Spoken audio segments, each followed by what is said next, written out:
हर हर महादेव साथियों, आप सभी का मेरे चैनल लव यू जिंदगी में तहे दिल से स्वागत है। आप सुन रहे हैं अर्चना वर्मा की लिखी हुई कहानी वफा। अब हम करेंगे का 18वां भाग। हमें मंजूर है, हम इस डील को अपने दम पर ही हासिल करेंगे और अपने दम पर ही पूरा करना चाहेंगे, कहकर रणविजय ने मिस्टर रानावत के हाथ से वह फाइल ले ली। मुझे तुमसे यही उम्मीद थी। मिस्टर रानावत बिल्कुल पुरसकून थे, लेकिन उनकी यही सुकूनता मिस्टर आहूजा और मिस्टर राठौर को परेशानी में डाल रही थी। एक बार जान भी तो लो कि इस प्रोजेक्ट में क्या है, और मलिक क्यों इस प्रोजेक्ट के पीछे सिर्फ हाथ धोकर नहीं नहा धोकर पड़ा हुआ है। मिस्टर राठौर ने कहा, वो हम इस फाइल की स्टडी करके भी समझ जाएंगे, और बाकी कुछ ब्रीफिंग जो है सो आप बता दीजिए। रणविजय ने मिस्टर राठौर की तरफ देखते हुए कहा। मिस्टर राठौर ने बिजनेस लाइन की कॉम्प्लिकेशन रणविजय से बताए। साथ में मिस्टर आहूजा भी थे, जो पहले ही मिस्टर मलिक के इन उल्टे सीधे दांव पेचों का कई बार शिकार बन चुके थे। जो भी बात थी, वो इन चारों को परेशान करने के लिए काफ़ी थी। उनकी बात सुनकर पहले ही अभिनव बोल उठा, तो आप हमें बलि का बकरा बनाना चाहते हैं? बाप है या कसाई, जो सीधे सीधे अपने बेटे को अपने ही हाथों जल्लाद के आगे कर रहे हैं। अभिनव की बात सुनकर रणविजय ने घूर कर उसकी तरफ देखा। तो तू क्या चाहता है कि तेरी जगह वो अपने को बलि चढ़ा दें? मुझे तो हैरानी इस बात की है कि आज से पहले आप लोगों के बिजनेस लाइन में इतने कॉम्प्लिकेशन थे, तो आप लोगों ने कभी इस चीज़ का जिक्र भी हम लोगों से क्यों नहीं किया? रणविजय ने उन तीनों से पूछा। हम तुम लोगों को एक सुरक्षित भविष्य देना चाहते थे। हम नहीं चाहते थे कि जो चीज़ हम झेल रहे हैं, वह चीज़ तुम लोग भी झेलो। मिस्टर राठौर ने अपनी मजबूरी बताई। आप निश्चिंत रहें, हम टेंशन देने वालों में से हैं, लेने वालों में से नहीं।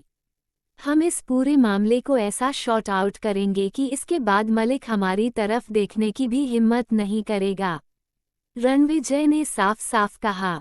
पर पापा, इस प्रोजेक्ट में हम अपने 2-3 दोस्तों को और रखना चाहते हैं। हमें उनकी मदद की जरूरत पड़ सकती है। दरअसल हम लोगों की टीम कुछ अलग है। रणविजय ने अपने पिता मिस्टर रानावत से कहा।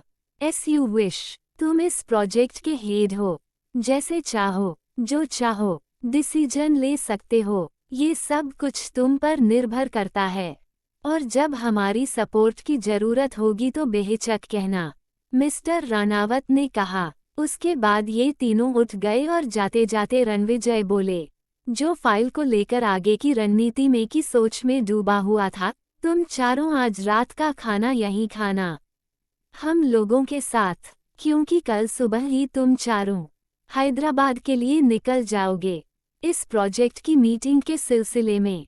ओके डैड, आदित्य मुंह बिसोरते हुए बोला। उसकी यह हरकत देखकर तीनों मुस्कुरा दिए। तेरा दिमाग खराब हो गया है क्या? कोई जानबूझकर इस तरह से शेर के मुंह में हाथ डालता है क्या? इन तीनों के जाते ही आदित्य रणविजय पर लगभग टूट पड़ा। रणविजय हैरानी में उसकी तरफ देखा। उसकी तरफ क्यों देख रहा है?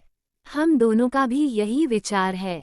अरे, जो इंसान डेड और चाचू पर इस तरह के हमले करवाने से पीछे नहीं हटता, जबकि वो भी जानता है कि कितनी हाई सिक्योरिटी लेकर चलते हैं ये लोग, पर फिर भी उसकी हिम्मत देख सारी सिक्योरिटी को धता बताते हुए उसने कई बार डेड और चाचू पर जानलेवा हमला करवाए, तो हम लोगों को छोड़ेगा? हम लोगों को तो वैसे भी लेट नाइट पार्टी करने की आदत है। उद्धरण चिन्ह, कहीं ना कहीं तो हम उनके सामने आ ही जाएंगे। फिर सोचा भी है कि वह हम लोगों के साथ क्या करेगा। सीधे हमारी हड्डियों का चूरमा बनाकर अपने पालतू कुत्तों के आगे डाल देगा। अभिनव और अदम्य ने भी अपनी राय रखी। अरे चुप करो, हो गया तुम तीनों का। हड्डियों का चूरमा बनाकर कुत्तों के आगे डाल देगा? मैं उसकी लाश ही नहीं गायब करवा दूंगा।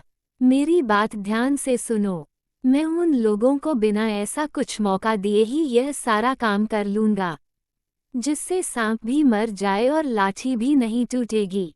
डरपोक कहीं के, ठीक ही कहती है ईशानी। जब देखो तब बाप के पैसों और उनके दम पर ही उड़ना पसंद करते हैं। अरे, कभी अपने पैरों पर भी खड़ा होने की सोच लिया करो। रणविजय के चेहरे पर मुस्कुराहट थी। वही रणविजय की बात सुनकर तीनों मुंह खोले उसकी तरफ देखने लगे। हाँ, अब तो तुझे केवल ईशानी की बात है अच्छी लगेगी, बाकी हम सबकी जान की तो कोई कीमत नहीं। उसके लिए तुम मलिक से बैर लेकर बैठ गया और अब चारा बनाकर हमें परोसना चाहता है। अदम्य ने मुंह बनाते हुए कहा। दोस्त कमीने होते हैं सुना था, लेकिन तू तो सच का निकला। अभिनव ने कहा। गर्लफ्रेंड मिलते ही भाई जैसे दोस्तों को भूल गया। अब अपनी तो कोई वैल्यू ही नहीं रही तेरी जिंदगी में। आदित्य ने टुकड़ा जोड़ा। अरे चुप करो साले, इधर आओ। रणविजय ने तीनों को अपने नजदीक आने का इशारा किया और उसके बाद अपना प्लान समझाया। देख भाई, तेरा प्लान तो बड़ा सॉलिड है, पर फिर भी मुझे डर लग रहा है। लेकिन अब हम कर भी क्या सकते हैं?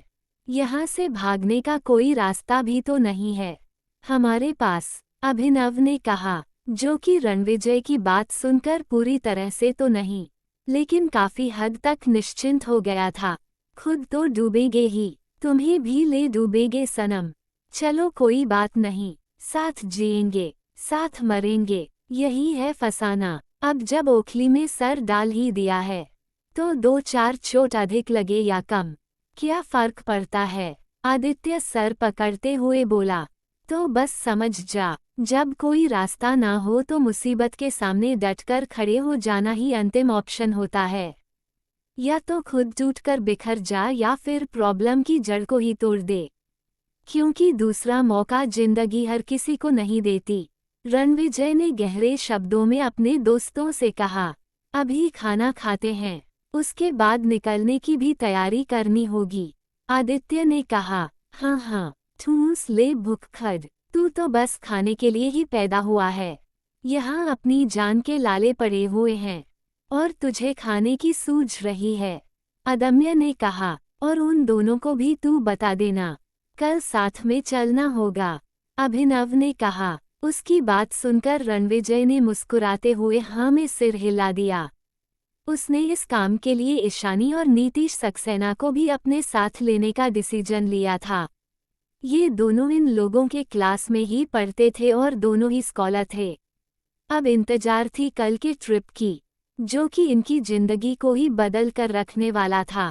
किसी की जिंदगी फूलों से सजने वाली थी तो किसी के हिस्से में कांटों का ताज आने वाला था, और सब कुछ वक्त के हाथों में ही छुपा हुआ था।